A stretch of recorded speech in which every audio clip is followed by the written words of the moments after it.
मैंने सलमान से पूछा, मैंने कहा कि किसने किया किसने, तो कहने मैं तो था भी नहीं, जब ये हुआ है तो मैं तो गाड़ी में भी नहीं था, और वो मुझसे झूठ नहीं मिलेगा। उसको नहीं है ये शौक जानवर मारने का, ये जानवरों से मोहब्बत करता है। नमस्कार दोस्तों, जैसे हम सबको पता है कि आजकल का बहुत ज्यादा गर्म मुद्दा चल रहा है बाबा सिद्दीकी की मौत का, जिसमें पता लग रहा है कि बाबा सिद्दीकी की मौत का मुख्य कारण बिश्नोई गैंग है, जिसका मेन मास्टरमाइंड लॉरेंस बिश्नोई है। बाबा सिद्दीकी की मौत के बाद अब नए तथ्य सामने आ रहे हैं, जिसमें पता लग रहा है सलमान खान की जान को भी खतरा है। और मुंबई पुलिस को व्हाट्सएप पर रिसीव हुए नए मैसेज में जिसमें 5 करोड़ की फिरौती की मांग की गई है, जिसमें कहा गया है कि अगर 5 करोड़ दिया जाएगा तो सलमान खान की जान बख्श दी जाएगी। उसने इस केस में और ज्यादा सनसनी पैदा कर दी गई है। हालांकि सलमान खान को जेड सिक्योरिटी दी गई है सरकार की तरफ से, पर फिर भी सलमान खान के चाहने वाले लोगों को और उसके दर्शकों को बहुत ज्यादा डर लग रहा है इस चीज का कि कहीं सलमान खान की जान को कोई खतरा ना हो। सो इस चीज पर सलमान खान के पिता सलीम खान का एक नया बयान आया है, जिसमें उन्होंने बताया कि सलमान खान का इस चीज से कोई ताल्लुक नहीं है, कोई वास्ता नहीं है। और हम आपको बताते हैं कि सलमान खान और लॉरेंस बिश्नोई के बीच विवाद भारत में सुर्खियों में बना हुआ है। इस विवाद की जड़ें 1990 के काले हिरण शिकार मामले में जुड़ी हुई है,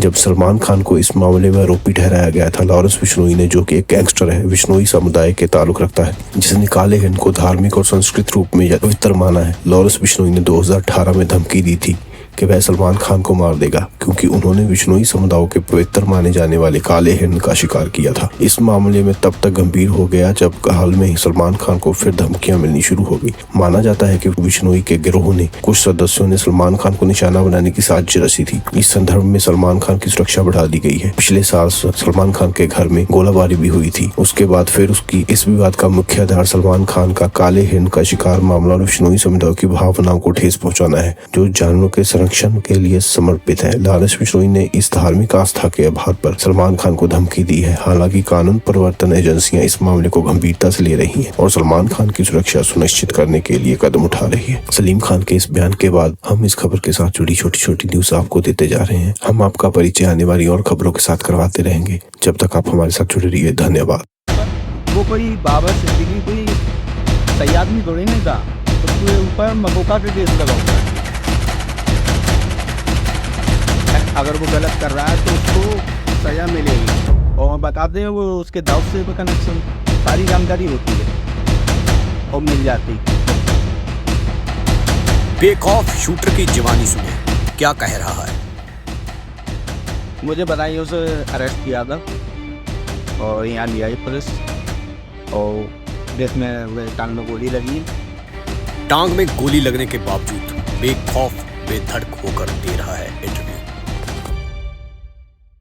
वजह ये थी कि मैं गरीब हूँ और मुझे नाजायज सताया गया, मेरे ऊपर मुकदमे लगाए गए, और इस तरीके से मैं वहाँ तक पहुँच गया। मेरे साथ धक्का हुआ है और इसलिए मैं यहाँ तक पहुँच गया। तो बाबा गैंग में हूँ, वो गैंग भी सलमान को धमकी क्यों मिल रही है? बाबा सिद्दीकी की मौत के बाद सलमान को धमकी मिलने का जवाब इस शूटर ने क्या दिया? वो तो कुछ लोग बीच में आ रहे हैं तो फिर कुछ ना कुछ तो होगा ही। वो कोई बाबा सिद्दीकी कोई सही आदमी थोड़ी नहीं था, उसके ऊपर मकोका का केस लगा हुआ है। अब आम आदमी पे तो मकोका का केस लगे। शूटर कह रहा है कि बाबा सिद्दीकी कोई अच्छा आदमी नहीं था, और बताते हैं वो उसके दाव से तो कनेक्शन था। टारगेट को मारने के लिए क्या करते हो? इसका जवाब शूटर ने दिया। इस बारे में तो मैं हकीकत बात बताऊं तो सारी जानकारी होती है और मिल जाती है। किसी की भी जानकारी निकालना, अरे क्या कहते हैं, ये फोन चल रहा है, नेट है, गूगल है, सारी चीजें मिल जाती है। जिसको निशाना बनाना होता है उसकी सारी डिटेल हमारे पास होती है। हम कोई पैसे की डिमांड नहीं रखते, बस खात्मा करना होता है उसका। बेखौफ शूटर बता रहा है सारा कुछ। अगले निशाने पर बहुत सारे शूटर काम कर रहे हैं। अगला निशाना तो देखो, हम तो जा रहे हैं जेल, अब पता नहीं कौन क्या कर रहा है और कैसा क्या होगा, इस बारे में मुझे जानकारी नहीं। शूटर का आपस में संपर्क कैसे होता है? सभी कुछ जो दोस्त थे दिल्ली के मेरे, इनके जरिए बात हुई थी, मेरा तो कोई संपर्क था ही नहीं। जेल में बंद होने के बावजूद भी आपस में संपर्क कैसे रहता है इन शूटर्स का? एक दूसरे के जरिए कोई ना कोई आता जाता रहता है। गैंग बहुत बड़ा है। गैंग बहुत बड़ा है। लॉरेंस गैंग में कितने लोग हैं? और 100 से ज़्यादा ही हूँ। इंडिया से बाहर भी है गैंग के कनेक्शन? हाँ है अमेरिका है।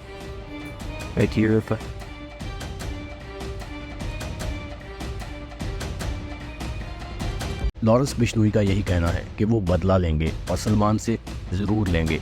ये बात निकलकर सामने आ रही है और इसी प्रकार अब पुलिस ने भी ये बात निकालकर सामने रख दी है कि सलमान खान को मारने की प्लानिंग उनके फार्म हाउस में की गई थी। 50 से लेकर 70 लोगों की तैयारी की गई थी जिन्होंने फार्म हाउस पर जाकर सलमान खान को मारना था। ये प्लानिंग की हुई थी गैंगस्टर ने।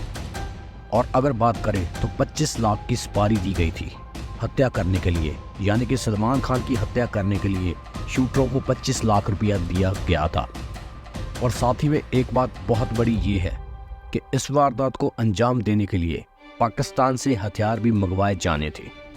और इस प्रकार अगर बात करें तो बहुत बड़े खुलासे हो चुके हैं जिनसे पता चल रहा है कि कैसे सलमान के पीछे पड़े हैं लॉरेंस बिश्नोई के गैंगस्टर और कैसे प्लानिंग के साथ ये सारा कुछ करने वाले थे। जो सलमान के केस में चार्जशीट दाखिल की गई है उसमें बहुत सारे खुलासे निकलकर सामने आ रहे हैं कि लॉरेंस बिश्नोई का बहुत करीबी जिसका नाम है सुक्का, उसने हथियार प्रोवाइड करने थे, यानी कि उसने पाकिस्तान से हथियार मंगवाकर इन शूटर्स को देने थे जिन्होंने ये काम करना था, जिन्होंने सलमान खान को मारने का काम करना था। और इसके लिए उनको सुपारी के लिए 25 लाख देने थे। सलमान का जो फार्म हाउस है पनवेल में, वहाँ पर तरीकी की जा रही थी और नवी मुंबई पुलिस ने उसको हरियाणा के पानीपत से गिरफ्तार कर लिया है।